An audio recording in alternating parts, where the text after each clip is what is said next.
9 अक्टूबर 2024 प्रातः मुरली। ओम शांति। बाप दादा मधुबन। बाबा कहते हैं, मीठे बच्चे, विश्व का राज्य बाहुबल से नहीं लिया जा सकता, उसके लिए योग बल चाहिए। ये भी एक लॉ है। प्रश्न, शिव बाबा स्वयं पर कौन सा वंडर खाते हैं? उत्तर, बाबा कहते, देखो कैसा वंडर है, मैं तुम्हें पढ़ाता हूँ, ये मैंने किसी से कभी पढ़ा नहीं। मेरा कोई बाप नहीं, मेरा कोई टीचर नहीं, गुरु नहीं। मैं सृष्टि चक्र में पुनर्जन्म लेता नहीं, फिर भी तुम्हें सभी जन्मों की कहानी सुना देता हूँ। खुद 84 के चक्र में नहीं आता, लेकिन चक्र का ज्ञान बिल्कुल एक्यूरेट देता हूँ। ओम शांति। रूहानी बाप तुम बच्चों को स्वदर्शन चक्रधारी बनाते हैं, अर्थात तुम इस 84 के चक्र को जान जाते हो। आगे नहीं जानते थे, अभी बाप द्वारा तुमने जाना है। 84 जन्मों के चक्र में तुम आते हो जरूर। तुम बच्चों को 84 के चक्र का नॉलेज देता हूँ।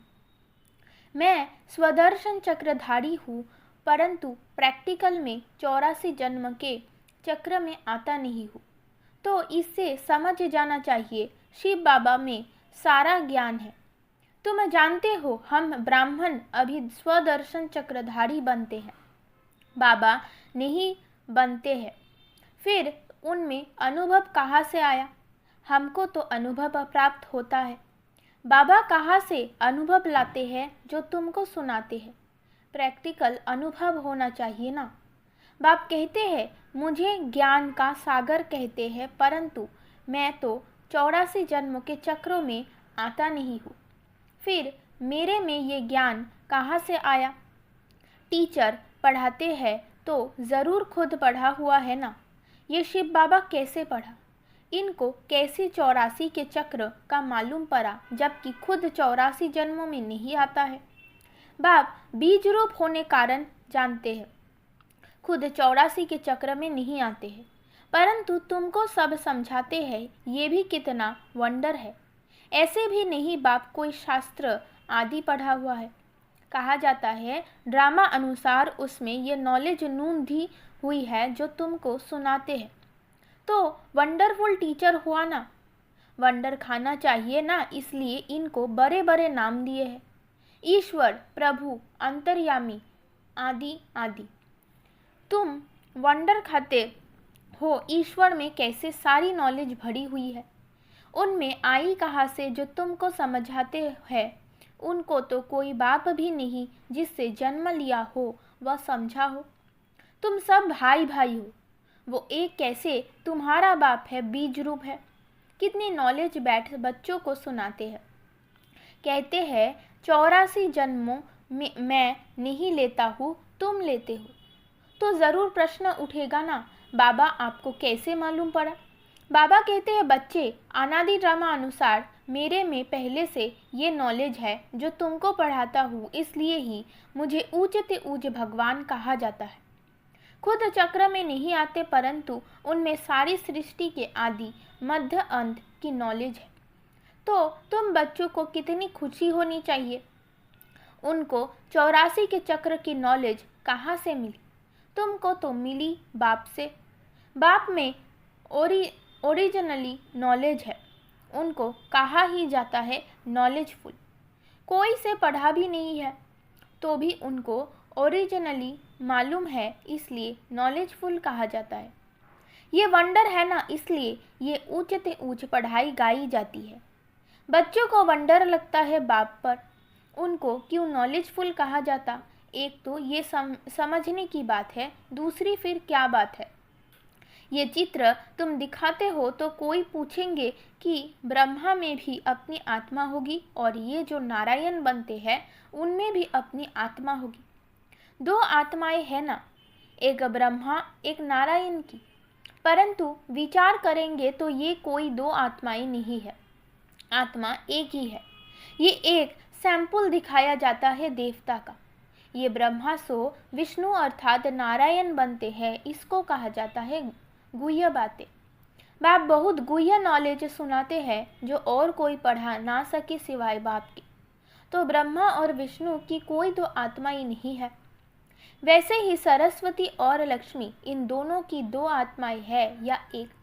आत्मा एक है, शरीर दो है। ये सरस्वती ही फिर लक्ष्मी बनती है, इसलिए एक आत्मा गिनी जाएगी। 84 जन्म एक ही आत्मा लेती है। ये बड़ी समझ की बात है। ब्राह्मण सो देवता, देवता सो क्षत्रिय बनते हैं। आत्मा एक शरीर छोड़ दूसरा लेती है। आत्मा एक ही है, एक ही सैंपल दिखाया जाता है। कैसे ब्राह्मण सो देवता बनते हैं। हम सो एक का अर्थ कितना अच्छा है। इनको कहा जाता है गुह्य गुह्य बातें। इसमें भी पहले पहले तो ये समझ चाहिए कि हम एक बाप के बच्चे हैं। सभी आत्माएं असूल परम धाम में रहने वाली है। यहाँ पाठ बजाने आई है। ये खेल है। बाप तुमको इस खेल का समाचार बैठ सुनाते हैं। बाप तो ओरिजिनली जानते ही है। उनको कोई से सिखलाया नहीं है। इस 84 के चक्र को वही जानते हैं जो इस समय तुमको सुनाते हैं। फिर तुम भूल जाते हो। फिर उनका शास्त्र कैसे बन सकता। बाप तो कोई शास्त्र पढ़ा हुआ नहीं है। फिर कैसे आकर नई नई बातें सुनाई है। आधा कल्प से भक्ति मार्ग, ये बात भी शास्त्रों में नहीं है। ये शास्त्र भी ड्रामा अनुसार भक्ति मार्ग में बने हैं। तुम्हारी बुद्धि में शुरू से लेकर अंत तक इस ड्रामा की कितनी बड़ी नॉलेज है। तुम उनको जरूर मनुष्य तन का आधार लेना पड़े। शिव बाबा इस ब्रह्मा तन में बैठ इस सृष्टि चक्र की नॉलेज सुनाते हैं। मनुष्यों ने तो गपोरे लगाकर सृष्टि की आयु ही कितनी लंबी कर दी है। नई दुनिया सो फिर पुरानी दुनिया बनाती है। नई दुनिया को कहा जाता है स्वर्ग, पुरानी को कहा जाता है नरक। दुनिया तो एक ही है। नई दुनिया में रहते हैं देवी देवता। वहाँ अपार सुख है। सारी सृष्टि नई होती है। अभी इनको पुराना कहा जाता है। नाम ही है आयरन एज्ड वर्ल्ड। जैसे ओल्ड दिल्ली और नई दिल्ली कहा जाता है। बाप समझाते हैं मीठे मीठे बच्चे, न्यू वर्ल्ड में न्यू दिल्ली होगी। ये तो ओल्ड वर्ल्ड में ही कह देते हैं न्यू दिल्ली। इनको न्यू कैसे कहेंगे। बाप समझाते हैं नई दुनिया में नई दिल्ली होगी। उनमें ये लक्ष्मी नारायण राज्य करेंगे। उसको कहा जाएगा सत्ययुग। तुम इस सारे भारत में राज्य करेंगे। तुम्हारी गद्दी जमुना किनारे पर होगी। पिछाड़ी में रावण राज्य की गद्दी भी यहाँ ही है। राम राज्य की गद्दी भी यहाँ होगी। नाम दिल्ली नहीं होगा, उसको परिस्थान कहा जाता है। फिर जो जैसा राज्य होता है वो अपनी गद्दी का ऐसा नाम रखते हैं। इस समय तुम सब पुरानी दुनिया में हो। नई दुनिया में जाने के लिए तुम पढ़ रहे हो। फिर से मनुष्य से देवता बन रहे हो। बढ़ाने वाला है बाप। तुम जानते हो ऊंचे ते ऊंच बाप ने नीचे आकर राजयोग सिखाया है। अभी तुम हो संगम पर, जबकि कलयुगी पुरानी दुनिया खत्म होनी है। बाप ने इनका हिसाब भी बताया है। मैं आता हूँ ब्रह्म तन में। मनुष्य को तो पता ही नहीं है कि ब्रह्म कौन सा। सुना है प्रजापिता ब्रह्मा। तुम प्रजा होना ब्रह्मा की, इसलिए अपने को बीके कहलाते हो। वास्तव में शिव बाबा के बच्चे शिववंशी हो। जब निराकार आत्माएं हो, फिर साकार में प्रजापिता ब्रह्मा के बच्चे भाई बहन हो और कोई भी संबंध नहीं हो। इस समय तुम इस कलियुगी संबंध को भूलते हो, क्योंकि उनमें बंधन है। तुम जाते हो नई दुनिया में। ब्राह्मणों की चोटी होती है। चोटी ब्राह्मणों की निशानी है। तुम ब्राह्मणों का ये कुल है, वो है कलियुगी ब्राह्मण। ब्राह्मण अक्सर करके पंडे होते हैं। एक धामा खाते हैं, दूसरे ब्राह्मण गीता सुनाते हैं। अभी तुम ब्राह्मण ये गीता सुनाते हो, वो भी गीता सुनाते हैं। तुम भी गीता सुनाते हो। फर्क देखो कितना है। तुम कहते हो कृष्ण को भगवान नहीं कह सकते। कृष्ण का तो देवता कहा जाता है। उनमें देवी गुण है। उनको तो इन आँखों से देखा जा सकता है। शिव के मंदिर में देखेंगे शिव को अपना शरीर है नहीं, वो है परमात्मा अर्थात परमात्मा। ईश्वर, प्रभु, भगवान आदि अक्षर का कोई अर्थ नहीं निकलता। परमात्मा ही सुप्रीम आत्मा है। तुम नॉन सुप्रीम हो। फर्क देखो कितना है तुम्हारी आत्मा और उस आत्मा में। तुम आत्माएं अभी परमात्मा से सीख रही हो, वो कोई से सीखा नहीं है। ये तो फादर है ना। उस परम पिता परमात्मा को तुम फादर भी कहते, टीचर भी कहते और गुरु भी कहते, है एक ही। और कोई भी आत्मा बाप, टीचर, गुरु नहीं बन सकती है। एक ही परमात्मा है, उनको कहा जाता है सुप्रीम। हर एक को पहले फादर चाहिए, फिर टीचर चाहिए, फिर पिछाड़ी में चाहिए गुरु।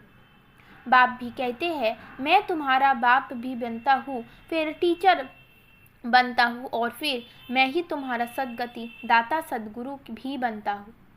सद्गति देने वाला गुरु है ही एक, बाकी तो गुरु अनेक है। बाप कहते हैं मैं तुम सबको सद्गति देता हूँ। तुम सब सतयुग में जाएंगे, बाकी सब चली जाएंगे शांति धाम, जिसको परम धाम कहते हैं। सतयुग में आदि सनातन देवी देवता धर्म था, बाकी कोई धर्म है नहीं और सभी आत्माएं चली जाती है मुक्ति धाम। सद्गति कहा जाता है सतयुग को पाठ बजाते बजाते फिर दुर्गति में आ जाते हैं। तुम ही सद्गति से फिर दुर्गति में आते हो। तुम ही पूरे 84 जन्म लेते हो, यथा राजा रानी तथा प्रजा जो उस समय होंगे। 9 लाख तो पहले आएंगे, 84 जन्म 9 लाख तो लेंगे ना, फिर दूसरे आते रहेंगे। ये हिसाब किया जाता है जो बाप समझाते हैं। सब 84 जन्म नहीं लेते हैं, पहले पहले आने वाले ही 84 जन्म लेते हैं, फिर कम कम लेते आते हैं। मैक्सिमम है 84, ये जो बातें हैं और कोई मनुष्य नहीं जानते, बाप ही बैठ समझाते हैं। गीता में है भगवानुवाच, अभी तुम समझ गए हो आदि सनातन देवी देवता धर्म कोई कृष्ण ने नहीं रचा, ये तो बाप ही स्थापन करते हैं। कृष्ण की आत्मा ने 84 जन्मों के अंत में ये ज्ञान सुना है जो पहले नंबर में आया। ये बातें समझने की है, रोज पढ़ना है। तुम स्टूडेंट हो भगवान के। भगवानुवाच है ना, मैं तुमको राजाओं का राजा बनाता हूँ। यह पुरानी दुनिया नई दुनिया माना सतयुग, अभी है कलयुग।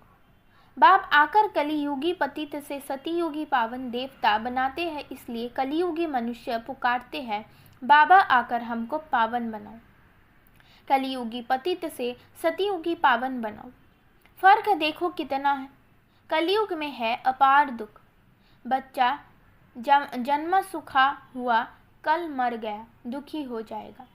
सारी आयु कितना दुख होता है। ये है ही दुख की दुनिया। अभी बाप सुख की दुनिया स्थापन कर रहे हैं, तुमको स्वर्गवासी देवता बनाते हैं। अभी तुम पुरुषोत्तम संगम युग पर हो, उत्तम ते उत्तम पुरुष व नारी बनते हो। तुम आते ही हो ये लक्ष्मी नारायण बनने के लिए। स्टूडेंट टीचर से योग रखते हैं क्योंकि समझते हैं इन द्वारा हम पढ़कर फलाना बनेंगे। यह तुम योग लगाते हो परम पिता परमात्मा शिव से जो तुम्हें देवता बनाते हैं। कहते हैं मुझ अपने बाप को याद करो जिसके तुम सालीग्राम बच्चे हो। अपने को आत्मा समझ बाप को याद करो, वही नॉलेजफुल है।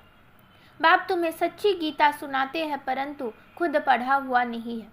कहते हैं मैं किसका बच्चा नहीं, कोई से पढ़ा हुआ नहीं हूँ, मेरा कोई गुरु नहीं। मैं फिर तुम बच्चों का बाप, टीचर, गुरु हूँ। उनको कहा जाता है परमात्मा। इस सारे सृष्टि का आदर मध्य अंत को जानते हैं। जब तक वो ना सुनावे तब तक तुम आदि मध्य अंत को समझ ना सके। इस चक्र को जानने से तुम चक्रवर्ती राजा बनते हो। तुमको ये बाबा नहीं पढ़ाते हैं, इसमें शिव बाबा प्रवेश कर आत्माओं को पढ़ाते हैं। ये नई बात है ना। ये होते ही है संगम पर। पुरानी दुनिया खत्म हो जाएगी, किसकी दबी रही धूल में किसकी राजा खाए। बच्चों को कहते हैं बहुतों का कल्याण करने लिए, फिर से देवता बनाने के लिए ये पाठशाला म्यूजियम खोलो, जहाँ बहुत आकर सुख का वर्षा पाएंगे। अभी रावण राज्य है ना, राम राज्य में था सुख, रावण राज्य में है दुख, क्योंकि सब विकारी बन गए हैं। वो है ही निर्विकारी दुनिया। बच्चे तो इन लक्ष्मी नारायण आदि को भी है ना, परंतु वहाँ है योग बल। बाप तुमको योग बल सिखलाते हैं। योग बल से तुम विश्व के मालिक बनते हो, बाहुबल से कोई विश्व का मालिक बन ना सके। लॉ नहीं कहता तुम बच्चे याद के बल से सारे विश्व की बादशाही ले रहे हो। कितनी ऊंची पढ़ाई है। बाप कहते हैं पहले पहले पवित्रता की प्रतिज्ञा करो, पवित्र बनने से ही फिर तुम पवित्र दुनिया के मालिक बनेंगे। अच्छा, मीठे मीठे सिक्के लदे बच्चों प्रति माता पिता बाप दादा का याद प्यार और गुड मॉर्निंग। रूहानी बाप की रूहानी बच्चों को नमस्ते। धारणा के लिए मुख्य सार।